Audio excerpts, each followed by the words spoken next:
Good morning dear students. Last class में हमने potential difference के बारे में पढ़ा था। Today we are going to start in new topic Ohm's law. बेटे 100% इसके ऊपर क्वेश्चन आता है एग्जाम में। क्लास 10 सीबीएसई बोर्ड में एक क्वेश्चन आता है ओम्स लॉ के ऊपर। देखो बेटे, हमने क्या पढ़ा था? हमने स्टडी किया था कि पोटेंशियल डिफरेंस अगर होगा तो चार्ज फ्लो होंगे एक स्पेसिफिक डायरेक्शन में। जैसे ये कंडक्टर है, इस कंडक्टर के अंदर ये फ्री इलेक्ट्रॉन्स इधर उधर कहीं भी जा रहे हैं जिगजैग पाथ के ऊपर, ठीक है। बट जैसे ही हम पोटेंशियल डिफरेंस अप्लाई करेंगे, जैसे ही पोटेंशियल डिफरेंस अप्लाई करेंगे तो ये इलेक्ट्रॉन्स जो है एक स्पेसिफिक डायरेक्शन में मूव करना स्टार्ट कर देते हैं। और जब इलेक्ट्रॉन्स एक स्पेसिफिक डायरेक्शन में मूव करते हैं तभी करंट बनता है। जब इलेक्ट्रॉन एक स्पेसिफिक डायरेक्शन में मूव करते हैं तभी करंट बनता है। ये हमने ऑलरेडी पढ़ा हुआ है, ठीक है। तो हम यहां से क्या कह सकते हैं? Flow of electric charge, flow of electric charge through a conductor, flow of electric charge through a conductor depends on potential difference. Electric charge का फ्लो होना एक कंडक्टर के अंदर किसके ऊपर डिपेंड किया?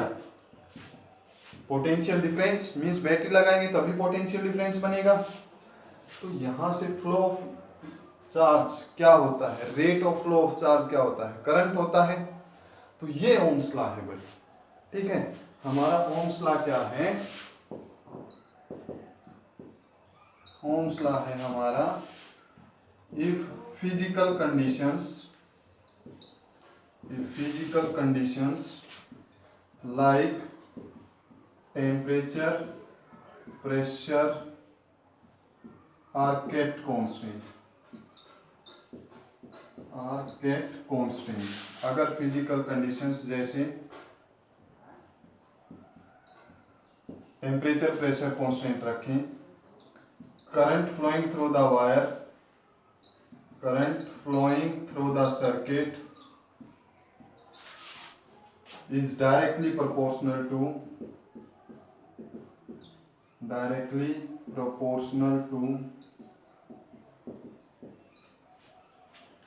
potential difference applied। Current wire के अंदर से कितना जाएगा ये किसके ऊपर डिपेंड करेगा भाई? अप्लाइड पोटेंशियल डिफरेंस जो हमने बैटरी लगाई है, पोटेंशियल डिफरेंस अप्लाइड। ये ओम्स लॉ है कि अगर हम फिजिकल कंडीशंस जैसे टेम्परेचर प्रेशर वगैरह को कांस्टेंट रखेंगे तो किसी भी सर्किट के अंदर से जो करंट जाएगा वो किसके ऊपर डिपेंड करेगा? पोटेंशियल डिफरेंस के ऊपर डिपेंड करेगा। Current flowing through the strength of current flowing through the conductor is directly proportional to potential difference applied. बेटे ओम साइंटिस्ट थे, ठीक है। उन्होंने इस लॉ को बनाया था और ओम्स जो थे वो 1781 से 1854 तक उनकी लाइफ थी, ठीक है। उन्होंने इस लॉ को बनाया था कि करंट जो है वो किसके ऊपर डिपेंड करेगा? अप्लाइड पोटेंशियल डिफरेंस के ऊपर डिपेंड करेगा। यहां पर बेटे आपको एक क्वेश्चन और बनता है, what is the limitation of Ohm's law? कि ओम्स लॉ की लिमिटेशन क्या है? What is the limitation of Ohm's law? Ohm's law की क्या क्या लिमिटेशंस रहेंगी? तो बेटे ओम्स लॉ की लिमिटेशन ये है कि हमारी जो फिजिकल कंडीशंस है ना, physical conditions like temperature pressure, physical conditions जो हैं टेम्परेचर और प्रेशर, ये कैसी होनी चाहिए? कांस्टेंट होनी चाहिए, ये चेंज नहीं होनी चाहिए। अगर चेंज होगी तो ओम्स लॉ फॉलो नहीं होगा। This is the limitation. Question क्या है? What is the limitation of Ohm's law? Ohm's law की लिमिटेशन क्या है? ओम्स लॉ की लिमिटेशन ये है कि अगर फिजिकल कंडीशंस जैसे टेम्परेचर प्रेशर वगैरह को हम कांस्टेंट रखेंगे, टेम्परेचर प्रेशर वगैरह को कांस्टेंट रखेंगे तो करंट जो है वो किसके डायरेक्टली प्रोपोर्शनल होगा? पोटेंशियल डिफरेंस के डायरेक्टली प्रोपोर्शनल रहने वाला है। Clear students? अब देखो इसका फार्मूला बनाते हैं हम, मैथमेटिकल फार्मूला बेटे, यहाँ से एक मिनट।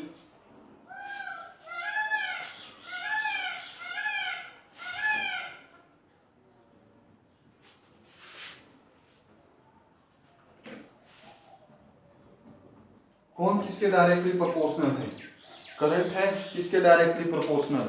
पोटेंशियल डिफरेंस के। तो हम यहाँ पर लिखेंगे बेटे I is directly proportional to V, current is directly proportional to potential difference. बेटे कई बुक्स के अंदर ये दे रखा है V is directly proportional to I, इसका मतलब ये है पोटेंशियल करंट पे डिपेंड कर रहा है। नहीं, ये एक्चुअल में ये गलत नोमेनक्लेचर कर रखा है, ये नोमेनक्लेचर गलत कर रखा है। जो क्वांटिटी डिपेंड करती है वो पहले आएगी और जिस पे डिपेंड करती है वो बाद में आएगी। करंट डिपेंड कर रहा है किस पे? पोटेंशियल पे। तो पोटेंशियल अगर हम ज्यादा अप्लाई करेंगे तो करंट भी क्या हो जाएगा? ज्यादा हो जाएगा। ठीक है स्टूडेंट्स, तो इसको हम लिख सकते हैं I डायरेक्टली प्रोपोर्शनल का साइन हटाने के लिए आप कांस्टेंट लगाते हो। यहाँ पर जो हमारा कांस्टेंट होगा 1/r इंटू V। 1/r क्या है हमारा? एक constant, where R is resistance. इसको हम डिस्कस करेंगे। R रेसिस्टेंस, ये रेसिस्टेंस क्या होता है? तो हमारा जो फार्मूला होगा V is equal to R into I। Clear है भाई? इसको इधर लेकर आएंगे, मल्टीप्लाई हो जाएगा। V is equal to R into I, this is the formula for Ohm's law. Means potential difference किसके इक्वल होगा? पोटेंशियल डिफरेंस होगा R और I के ऊपर। क्लियर है स्टूडेंट्स? ओके, अब देखो मैंने क्या बोला है कि V I जो है वो V पे डिपेंड करेगा। इसके अकॉर्डिंग R जो है V अपॉन I होना चाहिए। ध्यान से समझना बेटे, ये जो बात बताने जा रहा हूं मैं, इस कंसेप्ट को ध्यान से समझना। R is equal to V upon I होगा। बेटे हम ये समझते हैं कि R V के ऊपर डिपेंड करता है। हम V को बढ़ाते हैं तो R बढ़ जाता है और I को बढ़ाते हैं तो R घट जाता है। बेटे एक चीज ये ध्यान रखना, सबसे इंपॉर्टेंट चीज जो फिजिक्स के अंदर रहेगी, ये R कहाँ से बना है? I और V को डायरेक्टली पुट करने से बना है या इनवर्सली पुट करने से बने, कोई भी डायरेक्टली या इनवर्सली पुट करने से बना है। बेटे आप यहाँ पर ये ध्यान रखना, ये R जो कांस्टेंट होता है ना, वो कांस्टेंट कभी भी इन वैल्यूज के ऊपर डिपेंड नहीं करेगा, ना तो V के ऊपर डिपेंड करेगा और ना I के ऊपर डिपेंड करेगा। ना V पे डिपेंड करेगा R और ना ही I पे डिपेंड करेगा। कांस्टेंट कभी भी दूसरे के ऊपर डिपेंड नहीं करेगा। जैसे आपने क्लास 9 में पढ़ा था, gravitational force, force is directly proportional to product of masses, inversely proportional to square of distance between them। है ध्यान? F is equal to directly proportional का साइन हटाने के लिए gravitational constant G m1 m2 upon r square. बेटे अगर आपको ध्यान हो तो ये G कांस्टेंट था, ना मास के ऊपर डिपेंड कर रहा था, ना r के ऊपर, ना f के ऊपर, किसी भी क्वांटिटी के ऊपर डिपेंड नहीं कर रहा था। आगे चलकर आप बहुत सारे क्वांटिटीज 11th-12th में जब आप फिजिक्स पढ़ोगे तो बहुत सारे कांस्टेंट बनेंगे। तो बेटे यहीं पर आपको बता दिया गया है कि ये जो रेसिस्टेंस है, जो भी आपका कांस्टेंट आएगा वो उस फार्मूले की वैल्यू के ऊपर डिपेंड नहीं करेगा।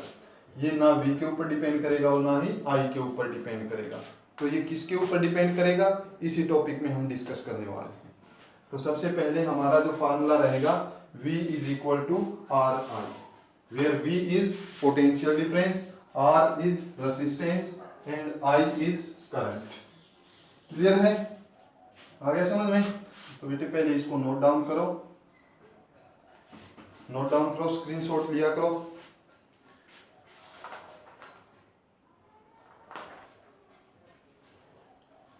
ठीक है, कर लिया नोट? अब बेटे हमें इसके अंदर इक्वेशन बनानी है, सॉरी ग्राफ बनानी है। I is directly proportional to V।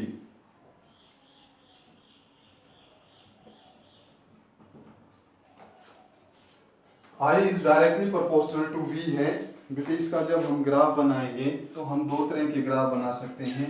एक तो आई वी का ग्राफ बना सकते हैं और दूसरा ग्राफ बनेगा वी आई का। बेटे ग्राफ भी आपने क्लास 9th में पढ़े हैं, अगर ध्यान से नहीं पढ़े हैं तो अब देखो।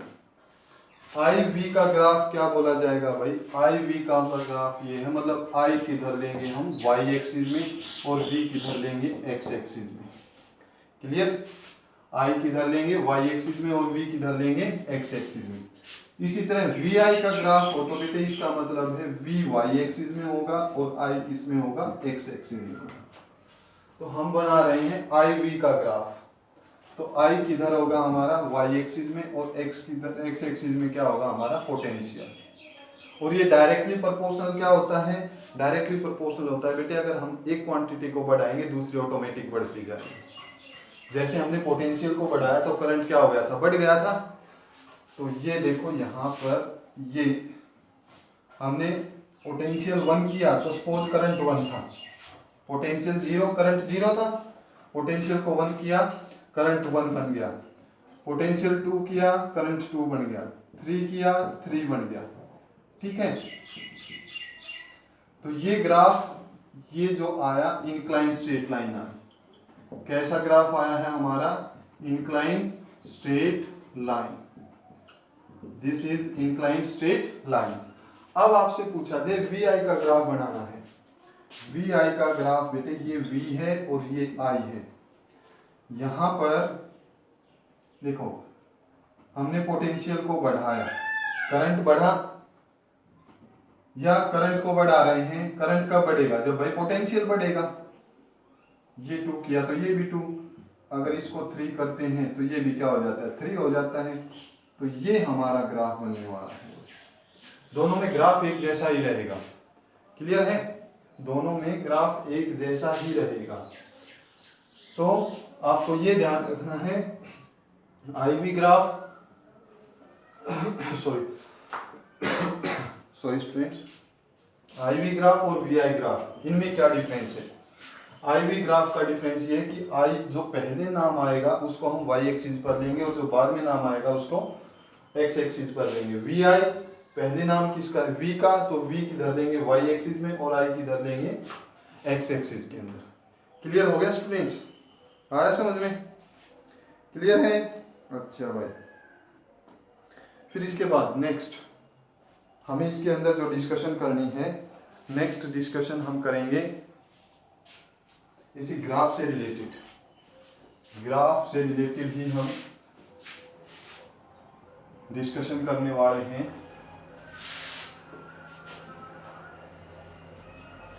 एक मिनट भाई,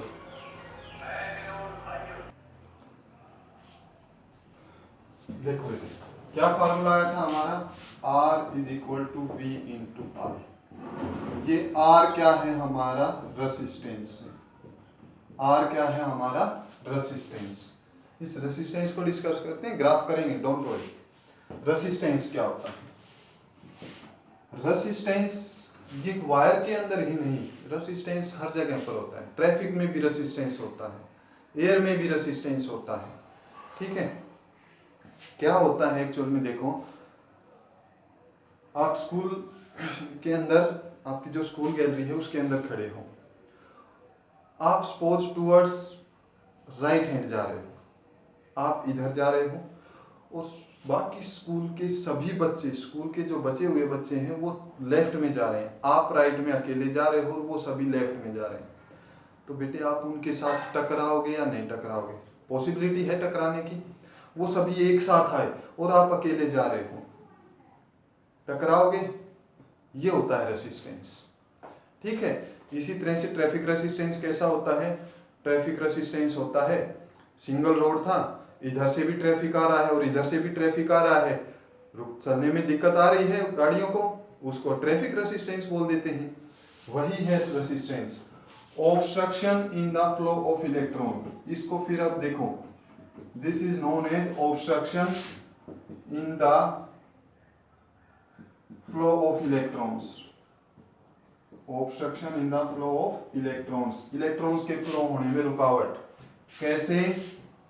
ये कंडक्टर है, इस कंडक्टर के अंदर आपको भी पता है बहुत सारे एटम होते हैं, ठीक है, और एटम हैं तो इनके साथ साथ इधर से क्या आते हैं, फ्री इलेक्ट्रॉन आते हैं। जब हम बैटरी अप्लाई करेंगे तो फ्री इलेक्ट्रॉन जाएंगे, ये फ्री इलेक्ट्रॉन इन एटम और आयन के साथ टकराएंगे, ये इधर आना चाहते हैं, नेगेटिव से किधर आना चाहते हैं, पॉजिटिव की तरफ आना चाहते हैं, लेकिन ये कंटिन्यूअसली किसके साथ स्ट्राइक कर रहे हैं, आयंस और एटम के साथ स्ट्राइक कर रहे हैं। और यही ये जो रुकावट है चलने में, इसी को क्या कहते हैं, रेसिस्टेंस कहते हैं। क्लियर हुआ? Obstruction in the flow of electrons is known as resistance. But ये बेसिक है बेटे कि एक्चुअल में रेसिस्टेंस होता क्या है। बट जब आप इसकी एग्जामिनेशन डेफिनेशन लिखोगे, अकॉर्डिंग टू फिजिक्स डेफिनेशन लिखोगे, रेसिस्टेंस इज ये the ratio of potential difference to current applied, ratio of potential difference to current applied, potential difference to current, ratio of potential difference to current in a closed circuit। एक close circuit के अंदर potential difference और current की जो ratio होती है, that is known as resistance. उसको हम क्या कहेंगे, resistance, ratio of potential difference to the current, this is known as resistance. और एग्जाम के अंदर अगर रेसिस्टेंस की डेफिनेशन आती है तो एग्जामिनेशन पॉइंट ऑफ व्यू से आपको ये डेफिनेशन लिखनी है, ratio of potential to current. Clear है? अच्छा भाई, फिर इसको और समझो, यूनिट देखो रेसिस्टेंस की, what is the unit, unit of resistance is ohm, OHM। क्या यूनिट है, OHM। ओम साइंटिस्ट थे, उनके ऑनर में इसकी यूनिट दी गई। रेसिस्टेंस की क्या यूनिट रहेगी, ओम यूनिट रहने वाली है। क्लियर है? अच्छा भाई, उतारो बेटे, इसको नोट करो, स्क्रीनशॉट लिया करो बेटे, स्क्रीन पॉज करो, वीडियो को पॉज करो, ठीक है, और स्क्रीनशॉट ले दो फिर। यूनिट, अच्छा भाई। नेक्स्ट साइन, ये क्या है, रेसिस्टेंस का साइन है। ये साइन किसका है, रेसिस्टेंस का। कल लास्ट वीडियो में हमने डिस्कस किया था। देखो हम सीधे जा रहे हैं, मीन्स यहाँ पर रेसिस्टेंस नहीं है, चलने में स्मूथ है बिल्कुल। बट यहाँ पर जिगजैग पाथ है, चलने हम यहाँ से चलेंगे, दिक्कत आएगी या नहीं आएगी। तो वही ये किसको रिप्रेजेंट कर रहा है, ऑब्स्ट्रक्शन को रिप्रेजेंट कर रहा है। तो ये साइन किसका है, रेसिस्टेंस का साइन है। अगर आपको ये दे दे, ये वायर, यहाँ पर रेसिस्टेंस कितना होगा, 0, क्योंकि इलेक्ट्रॉन के फ्लो होने में कोई दिक्कत नहीं है। बट अगर आपको इस तरह से दे दे तो यहाँ पर कुछ न कुछ क्या है, रेसिस्टेंस है। यहाँ ये क्या है, एक रेसिस्टेंस है, AB। ये AB क्या है, हमारा एक रेसिस्टेंस है। क्लियर है? आगे समझ भाई, ये साइन कन्वेंशन है रेसिस्टेंस का। फिर इसके बाद नेक्स्ट जो हमें इसमें स्टडी करना है, रेसिस्टेंस हाई किसका होता है, अलॉय, सेमीकंडक्टर और इंसुलेटर। हाई रेसिस्टेंस किसके पास होता है, अलॉय हो गए, सेमीकंडक्टर हो गया, इंसुलेटर हो गया, ठीक है। उनका रेसिस्टेंस कैसा रहेगा, हाई रेसिस्टेंस रहेगा। लो रेसिस्टेंस, हाई रेसिस्टेंस देखो, इसका एक एग्जांपल है nichrome wire. Nichrome wire, heater का जो वायर होता है, ये निकल और क्रोमियम का मिक्सचर होता है, निकल, क्रोमियम और लेड का मिक्सचर होता है, ठीक है। वो जलता क्यों है, उसको ग्लो करता है ना बेटे। हमारी जो सिंपल वायर होती है वो ग्लो नहीं करती, और ये ग्लो करता है, क्यों करता है, ऐसे भी क्वेश्चन है हमारे इस चैप्टर में। क्योंकि बेटे ये एक अलॉय है, और अलॉय का रेसिस्टेंस कैसा है, हाई। जब ये इलेक्ट्रॉन कंटिन्यूसली, ध्यान से, ये इलेक्ट्रॉन आयन के साथ टकराएंगे, बेटे दो ऑब्जेक्ट जब आपस में कोलाइड करेंगे तो वहां पर हीट प्रोड्यूस होगी या नहीं होगी? होगी हीट प्रोड्यूस। हीट इतनी ज्यादा प्रोड्यूस हो जाती है, इतना हाई रेसिस्टेंस होता है कि इलेक्ट्रॉन्स जो है इतनी बार कोलाइड कर जाते हैं कि वो हीट हमें दिखाई देने लग जाती है और वो वायर गर्म होकर रेड कलर का हो जाता है। दैट्स वाई, इसी कारण से हीटर वायर जो है वो ग्लो करता है। और हमारे नॉर्मल वायर, नॉर्मल जो वायर हम रखते हैं किसके, कॉपर या एल्यूमिनियम का, उसके अंदर क्या होता है, रेसिस्टेंस लो होता है। लो रेसिस्टेंस किसका होता है, मेटल्स का या फिर कंडक्टर्स का। कंडक्टर्स का क्या होता है, लो रेसिस्टेंस होता है। क्लियर है भाई? रेसिस्टेंस का सॉरी लो रेसिस्टेंस किसका, मेटल्स का। हाई रेसिस्टेंस किसका, एलॉय, सेमीकंडक्टर और इंसुलेटर का होता है। ये भी तो क्लियर हुआ आपको, नाइक्रोम वायर ग्लो क्यों करता है? ठीक है, अच्छा भाई कर लिया नोट? इन पॉइंट्स को और नोट करो बेटे। फिर नेक्स्ट हम डिस्कस इसी के अंदर मैं एक चीज और बता देता हूं। यहां से आपको 1 ओम की डेफिनेशन एग्जाम में आ सकती है भाई। 1 ओम कब कहेंगे, 1 ओम कहेंगे जब पोटेंशियल डिफरेंस कितना हो, 1 वोल्ट, और करंट कितना जा रहा हो, 1 एम्पियर। 1 ओम कब होगा, जब पोटेंशियल डिफरेंस कितना हो, 1 वोल्ट, और करंट कितना होगा, 1 एम्पियर। क्लियर है स्टूडेंट्स? आ गया समझ में? ओके, अब हम डिस्कस करते हैं बेटे ग्राफ को। रेसिस्टेंस आई थिंक क्लियर हो गया होगा। अच्छा भाई, ग्राफ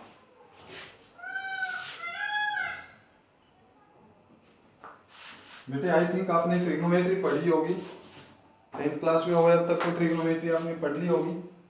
देखो हमें आई वी का ग्राफ दे रखा है, ये आई ये वी, और ये ग्राफ बनता है आपको पता है। लेट यहाँ पर कितना एंगल बन रहा है, ये थीटा एंगल बना रहा है। कितना एंगल बना रहा है, थीटा। बेटे ध्यान से समझ लो, एनटीएससी लेवल के क्वेश्चन है यहाँ पर। स्ट्रेट लाइन है ये, इंक्लाइन स्ट्रेट लाइन बताई थी। स्ट्रेट लाइन की इक्वेशन क्या होती है, स्ट्रेट लाइन की इक्वेशन होती है mx plus C, Y is equal to M X plus C. इसको थोड़ा दूर लिखते हैं, y is equal to M X plus C. Y axis के ऊपर क्या है हमारा, I है। एक्स एक्सिस के ऊपर क्या है हमारा, v है, प्लस सी। सी क्या होगा, इंटरसेप्शन पॉइंट। ये लाइन कहां पर स्ट्राइक कर रही है, इंटरसेप्शन मींस कहां पर इंटरसेक्ट कर रही है, ये तो 0 पर कर रही है। तो बेटे यहां पर हमारा फार्मूला क्या था, v is equal to R into I. तो V I is equal to 1 by R है, 1 बाई आर इंटू वी। तो ये m क्या है, 1 बाई आर, और m क्या है हमारा, स्लोप। m is slope. तो स्लोप किसको रिप्रेजेंट कर रहा है, रेसिप्रोकल ऑफ रेसिस्टेंस को, 1 बाई आर को रिप्रेजेंट कर रहा है।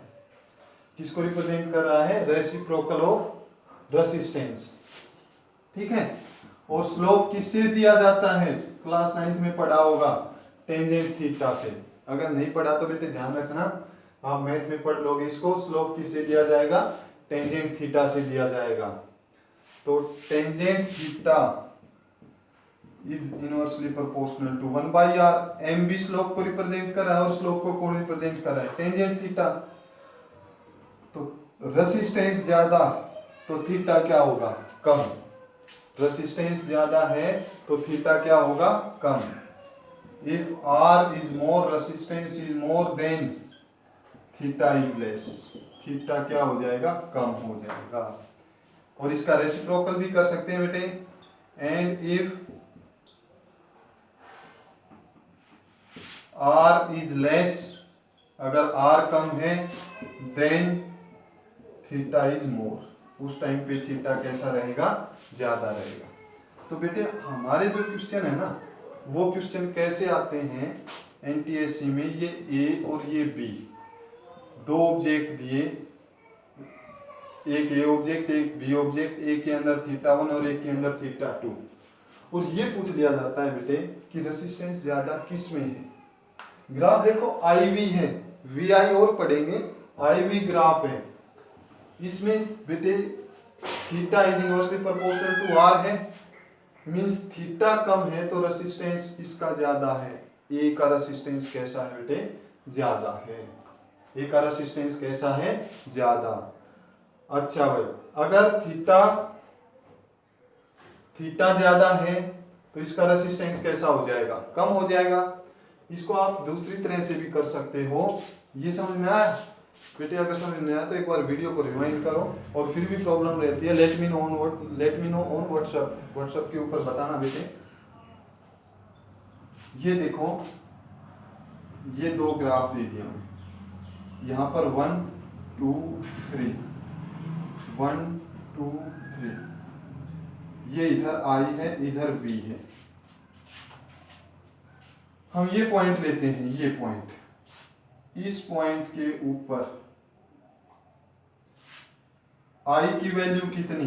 ए पॉइंट पर आई की वैल्यू कितनी है? 1 है, और v की वैल्यू कितनी है? 2। तो r कितना होगा? r कितना था भाई? r is equal to V upon I होता है, v upon I to resistance कितना आया? 2 आया। बट बेटे इसी पॉइंट के ऊपर आप इस b को देखो, b के अंदर i की वैल्यू कितनी है? सपोज 1 है ही। v की वैल्यू कितनी है? ये मान लो कितनी है? 1। r is equal to V upon I 1/1। 1/1 कितना आया? 1। यहाँ पर रेसिस्टेंस 1 आया, यहाँ पर रेसिस्टेंस 2 आया। क्लियर हुआ? तो बेटे जहां पर थीटा कम है वहां पर रेसिस्टेंस ज्यादा है, और जहां पर थीटा ज्यादा है वहां पर रेसिस्टेंस कैसा हो जाएगा? कम हो जाएगा। बेटे नोट करो,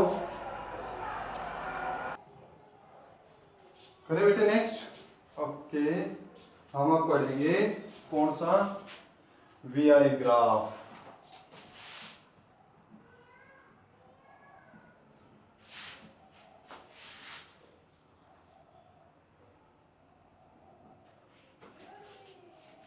अब हमारे पास है वी आई ग्राफ। ये भी इंक्लाइंड स्ट्रेट लाइन रहेगा। ये कितना? थीटा। इक्वेशन क्या थी? y is equal to M X plus C. Y किसके इक्वल है भाई? v के इक्वल। m किसको रिप्रेजेंट करेगा? स्लोप को। m किसको रिप्रेजेंट करेगा? स्लोप को। x क्या है हमारे पास? i प्लस c क्या है? इंटरसेप्शन पॉइंट, ओरिजिन पर है जो कि 0 पर है। तो m किसको रिप्रेजेंट कर रहा है? स्लोप को। और स्लोप कौन रिप्रेजेंट करता है? Tangent theta. तो इसके according v is equal to यहाँ पर क्या आना चाहिए? r आना चाहिए। v is equal to R I. Clear है? तो ये v is equal to R I. तो टेंजेंट थीटा किसके इक्वल होगा इसके अकॉर्डिंग? देखो टेंजेंट थीटा स्लोप को बताता है, स्लोप m को बताता है, और m किसको बता रहा है? r को। तो tangent theta is equal to r। अगर थीटा ज्यादा तो रेसिस्टेंस भी ज्यादा। If theta is more then resistance is more. अगर थीटा ज्यादा है तो रेसिस्टेंस भी क्या हो जाएगा? ज्यादा। किसमें? वी आई ग्राफ में। आई वी से ऑपोजिट है, ठीक है। And if theta is less than resistance is less. अगर थीटा कम है तो रेसिस्टेंस भी कैसा होगा? कम हो जाएगा। डियर स्टूडेंट्स, आई थिंक आपको समझ में आया होगा। अब बेटे यहाँ पर ए दे दिया और यहाँ पर बी दे दिया। ये थीटा 1 है, एक थीटा है, ये थीटा 1 है। विच है मोर रेसिस्टेंस? ए के ऊपर है, बी के ऊपर है। पहले तो ग्राफ देखो, वी आई में अगर थीटा ज्यादा है तो रेसिस्टेंस भी ज्यादा, मींस बी का रेसिस्टेंस ज्यादा है। क्लियर हो गया स्टूडेंट्स? आई थिंक आपके समझ में आया होगा।